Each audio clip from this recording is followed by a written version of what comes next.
Salut à tous, j'espère que vous allez bien. Moi, ça va plutôt bien. Petite vidéo à l'improviste, juste pour vous dire que je suis tombé sur une petite vidéo il y a pas longtemps. Une petite vidéo, enfin il y a pas longtemps, c'était hier, sur le personal brand, parce que c'est un peu l'objectif de cette chaîne. C'est bah, du personal branding. Ma chaîne YouTube, le nom de ma chaîne YouTube, c'est mon nom, mon prénom, Axel Vildaï. Et le but, c'est de documenter ma vie et d'apporter quelques conseils, quelques tips, quelques... Ouais, de la motivation, inspirer les gens à se dépasser, à faire du mieux qu'ils peuvent. Même si faire de mon mieux, c'est pas la meilleure phrase pour moi. Parce que quand on dit faire de mon mieux, quand je dis je fais de mon mieux, c'est que déjà on va pas faire un truc ouf. Mais bon. Donc c'était dans cette optique-là que je commence à me renseigner beaucoup sur le personal brand. Et là, c'est pas une vidéo sur le sport, ni sur le mindset, c'est plus une vidéo pour apprendre à se connaître. Parce que j'ai réalisé que je ne me connaissais pas et que la plupart des gens ne se connaissent pas. Parce que la plupart du temps, quand on va leur dire, ouais, bah, quand tu vas rencontrer une personne et tu vas lui demander ce qu'elle fait dans la vie ou ce qu'elle est, elle va te donner son taf. Elle va dire ce qu'elle fait dans son taf, mais généralement, son taf, c'est même pas un truc qui passionne. En tout cas, c'est ce qu'il a défini en grande partie parce que ça se résume, son travail se résume à pratiquement toute sa vie, puisque c'est quasiment toute sa journée. Mais en termes d'ambition, de goals, de passion, les gens ne se connaissent pas. Et donc je suis tombé sur une vidéo, c'était une vidéo d'un londonien qui expliquait comment se trouver, comment se définir, comment... qui répond à la question en fait qui suis-je? Qui suis-je? Et dans les questions, je les ai notées, hein. On avait, première question, mes objectifs à moyen long terme. Donc, objectif sur 5 à 10 ans.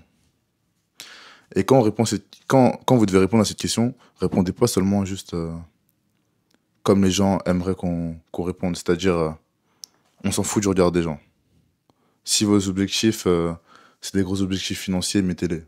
Si votre objectif, c'est de vivre seul sur une île déserte, euh, de surfer avec vos potes et d'aller à la salle, faites-le. En fait, il faut s'émanciper du regard des autres et mettez vraiment votre vision. Votre vision, peu importe le regard des gens, peu importe le regard de votre famille, de vos amis, de votre compagne, peu importe. Et plus vous détaillez, et plus, en fait, vous allez concrétiser cette vision. J'ai commencé hier. J'ai commencé hier. Alors, ça c'est un vieux cahier quand même, parce que faut que j'en achète un autre. Et j'ai commencé, oh là, j'ai commencé légèrement. Là, la première page, c'est uniquement sur ma qualité physique, euh, ma peau, mon aspect, ma force. Et vous savez quoi? Je vais vous lire un petit peu. Je m'en fiche du regard des gens. Ma chaîne YouTube, c'est comme mon journal intime. Ça veut dire que je peux me confier. Je vous mets ce que j'ai commencé à mettre. Je pense que je ferai une dizaine de pages. Et soyez deep, soyez précis. Soyez précis. Donc, j'utilise pas de verbe au futur, de conjugaison au futur. J'utilise le présent pour me projeter encore plus facilement. J'ai ma personal brand. Je vis gracieusement à être moi et moi-même. Le moi authentique. Je parle sans demi-mot. Je kiffe ma vie. Putain, c'est kiffant. C'est jouissif. Je vis dans un pays, idéalement anglophone, où il y a soleil plein, 365 jours sur 365. Le plein de vitamine D. Une peau incroyable. Je suis en bonne santé. J'ai un sommeil de qualité et ma shape est stratosphérique. La meilleure shape de ma vie. En easy mode. Je suis en full contrôle de mon corps et mes années de pratique en street, mes routines, mobilité ont fait de moi un mec solide, souple, incroyable. Souple, c'est incroyable. Pas je suis incroyable. Je me jette pas autant de fleurs. Je me sens fort et je le suis. D'ailleurs, mon glow-up est démentiel. J'attire et je polarise en étant purement moi-même et putain, c'est kiffant. pas de masque, pas de faux semblants. Je parle français, très français, et je mange les fruits de mon travail. Je suis authentique et mon authenticité paye dans mes relations, au niveau business. Je suis aligné avec ce que je pense, ce que je dis et ce que je fais. Et c'est le pied, bordel. Je suis heureux. D'ailleurs, je n'ai jamais été aussi bien, physiquement et mentalement. Donc ça, pour l'instant, c'est le début. J'ai pas écrit la masse. Et j'arrive bien à me projeter, en fait. Là, c'est... Pour l'instant, là, c'est juste un état. Là, c'est juste un état. J'ai pas encore dit ce que je faisais. Enfin, uniquement que j'ai ma personal brand, que j'ai persisté dans les années. Et 5 10 ans après, en fait, moi, je me vois sur le long terme. Pour l'instant, autant pour moi. Là, je me vois sur le long terme. Donc, pour l'instant, c'est juste. C'est une projection. C'est une projection.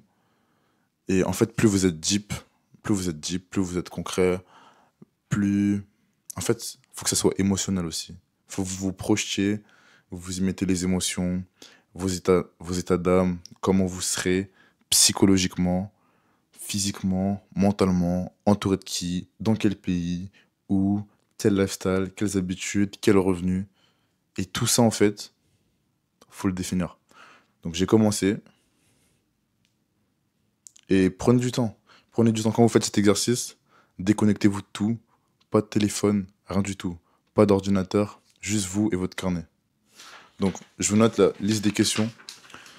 Donc mes objectifs à moyen long terme.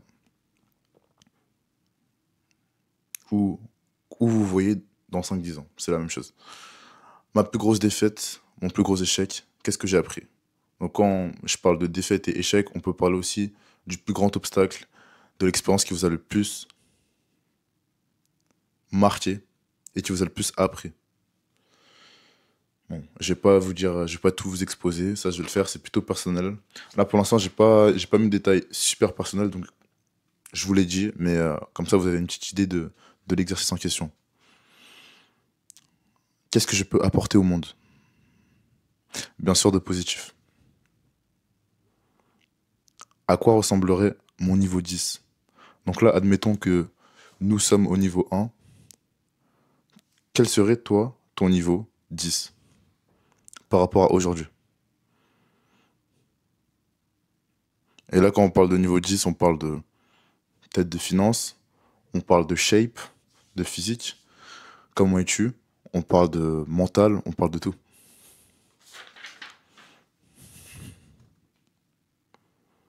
Quelles sont mes forces? Quelles sont mes forces? Aujourd'hui, moi, je pense que ma principale force, si je devrais en donner qu'une seule, c'est... En fait, je le dis souvent, ça, à mon entourage, c'est le fait... Enfin, c'est assez paradoxal, parce que je vais vous dire que c'est le fait de ne pas avoir d'ego. Dans le sens où, déjà, je suis super curieux d'apprendre, donc j'apprends en permanence. Il n'y a pas un jour où j'apprends pas une chose de nouveau, surtout dans les domaines qui m'intéressent, ici, nutrition, psychologie, mental, mindset, personal brands, mobilité, les routines, les compléments alimentaires, etc., etc. Et il n'y a pas un jour où j'apprends pas. Et en fait, je n'ai pas d'ego dans le sens où je suis attaché à la vérité et pas à ma vérité. Et ça, c'est quelque chose qui est super dur pour la plupart des gens.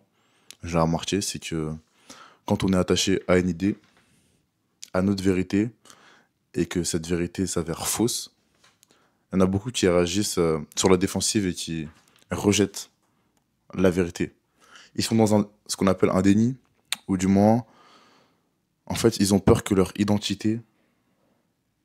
En fait, c'est ça le truc, c'est que nous sommes ce que nous faisons et ce que nous pensons. Et quand on vient attaquer directement une idée, notre idée, bah, qui est fausse, qu'on sait fausse ou du moins on se persuade qu'elle est vraie, quand il y a quelqu'un qui vient attaquer cette idée, elle vient nous attaquer nous personnellement, parce que ça remet en cause ce que l'on pense et donc ce que l'on est. Et ça fait mal. Ça fait mal à l'ego. Et moi, c'est dans ce sens-là où je dis que j'ai pas d'ego, dans le sens où je suis un pro-vérité, un pro-cartésien. Donc, si tu me prouves par A plus B que j'ai faux, je vais te croire et je vais arrêter, je vais lâcher mon idée qui était fausse, tout simplement. Mais dans le même sens, c'est paradoxal parce que dans le sport, Dans le sport, il faut de l'ego. Dans le sport, il faut de l'ego. Et moi, je suis issu du sport. J'ai fait 15 ans de natation. Là, je suis encore dans le sport. Handstand, routine. J'ai une vie plutôt active. Je devais devenir, waouh, je suis en formation pour être éducateur coach sportif. Je fais du sport tous les jours. Et en fait, pour ça, faut de l'ego aussi. Mais après, peut-être que je mélange ego et confiance en soi. Et c'est de l'ego bien placé, c'est pas de l'ego. En fait, je pense qu'il faut avoir un minimum d'ego pour pouvoir se respecter, avoir confiance en soi, parler aux autres de manière claire, limpide, lucide. Mais dans un même temps, il faut aussi ne pas en avoir pour se remettre en question. Et se remettre en question, c'est quelque chose de super important.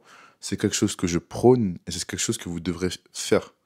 Moi, c'est ce que je fais tout le temps. Je me remets tout le temps en question. Tout le temps. Et c'est comme ça qu'on progresse. Si on se remet pas en question, on a toute la vérité, vérité absolue. Bah écoute, on a besoin de personne en fait si on connaît tout. Et moi, je pars du principe que tout le monde a quelque chose à nous apprendre. Petit comme grand. Donc, libérez votre esprit. Ayez de l'ego, ayez de la confiance pour tout ce qui est accomplissement, pour tout ce qui est objectif, confiance en soi. Mais n'en ayez pas trop et sachez aussi à quel moment le jeter par la fenêtre quand il faut. Donc, si je résume la question, on a mes objectifs à moyen, long terme, où je me vois dans 5 à 10 ans. Ma plus grosse défaite, mon plus gros échec, qu'est-ce que j'ai appris? Ou ma plus grosse expérience? Qu'est-ce que je peux apporter au monde de positif?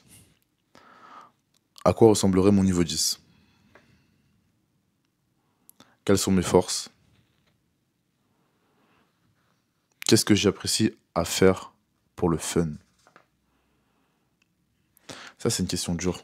C'est une question dure pour ma part, parce que pour moi, mon quotidien, en fait, c'est d'apprendre, et j'apprécie vraiment apprendre. Après, pour le fun, en fait, moi, je suis quelqu'un d'assez compliqué. Je suis quelqu'un d'assez compliqué. Je suis quelqu'un d'assez neutre, en fait. En réalité, En fait, là, c'est là où on va dire que Axel, soit t'es bizarre, Axel, soit t'es un génie. Dans le sens où on dit que, en fait, il y a deux positionnements philosophiques sur le bonheur. Il y en a qui disent que avoir du désir sur une situation escomptée, c'est c'est être en proie à être toujours dans, dans le malheur ou dans l'insatisfaction parce qu'on n'est jamais satisfait de notre situation. Et je dis pas que je suis satisfait de ma situation actuellement parce que je mets en place des actions pour pouvoir évoluer. Mais dans mon cas, quand j'ai absence de désir, c'est que je suis assez neutre.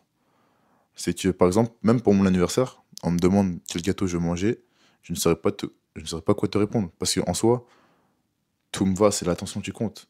Et ça, en fait, c'est comme ça dans tout. Il n'y a pas quelque chose que je désire actuellement, par exemple, de matériel. Mis à part l'argent. Et encore, l'argent fiduciaire, c'est de l'immatériel. Et en fait, c'est ça. Moi, je vais avoir de l'argent, comme tout le monde, je pense, pour avoir une situation confortable, pour pouvoir, si besoin, dans l'éventualité, acquérir des biens matériels, et tout simplement avoir une liberté relâchée sur les épaules, et savoir que waouh, et savoir que je peux être en capacité d'aider mes prochains, d'aider mes proches. Mais c'est pour ça, en fait. Sinon, je suis pas matériel, j'ai pas besoin de choses. Et donc, je suis assez neutre. Et là, dans... Ah oui, et il y a un autre courant philosophique qui dit que ne rien désirer, c'est tout simplement être dans le bonheur. Parce qu'on n'est jamais dans l'insatisfaction, on est toujours dans le contentement. Et moi, je pense que je suis entre les deux. Entre les deux, dans le sens où, si on est content de notre situation, on bougera jamais de notre situation. Et donc, c'est pas les valeurs que je prône sur ma chaîne YouTube qui sont le dépassement de soi. Et le dépassement de soi, c'est une sorte d'insatisfaction avec notre situation actuelle. Ou du moins, tendre à la rendre meilleure. Donc c'est pour ça que c'est assez compliqué pour moi, cette question. Je pense que ça va être la plus compliquée. Qu'est-ce que j'apprécie pour le fun? Mais du coup, faites ce travail. Faites le travail sérieusement. Mettez-vous au calme et cherchez à comprendre. Cherchez à comprendre. Cherchez à vous connaître. Il n'y a pas beaucoup de gens qui me connaissent, mais je pense que je sais même pas si je me connais plus qu'eux.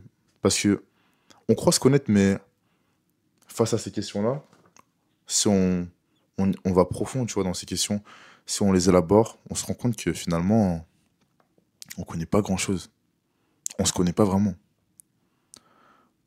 Qu'est-ce que j'apprécie pour le fun? Ça devrait être une question super simple. Là, je me pose même pas pour répondre à la question. Et pourtant, je vais me poser au calme. Je vais peut-être réfléchir pendant 30, 1 heure, mais faites vraiment ce travail, hein. C'est super important.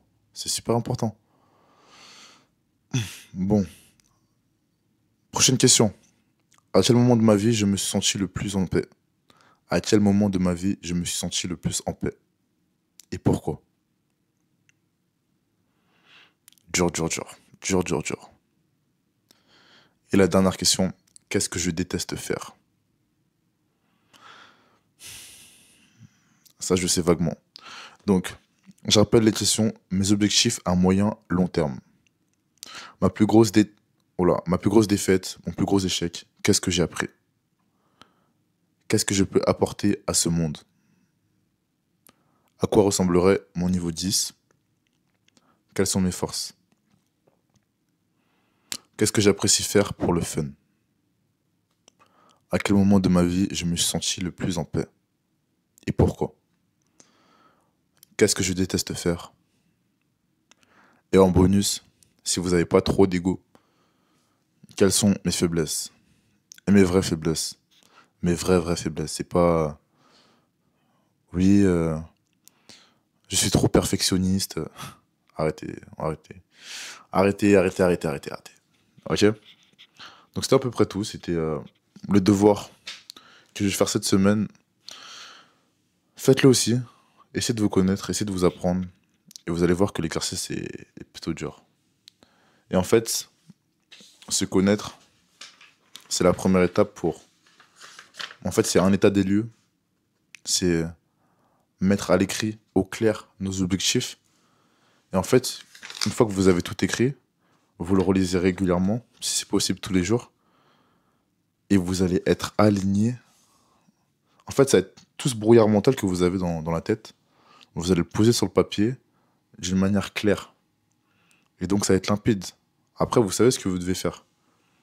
C'est comme si vous... C'est comme si... En fait, c'est la première étape d'un plan d'action pour changer votre situation et aller là où vous voulez aller. Tout simplement. Donc, cette vidéo, c'était pas une vidéo sport. Vous voyez bien, c'était pas une vidéo sport. Mais bon, c'était une vidéo chill, tranquille. J'espère que vous avez kiffé la vidéo. Et ouais, c'est à peu près tout ce que j'avais à dire. Allez, prenez soin de vous. Ciao.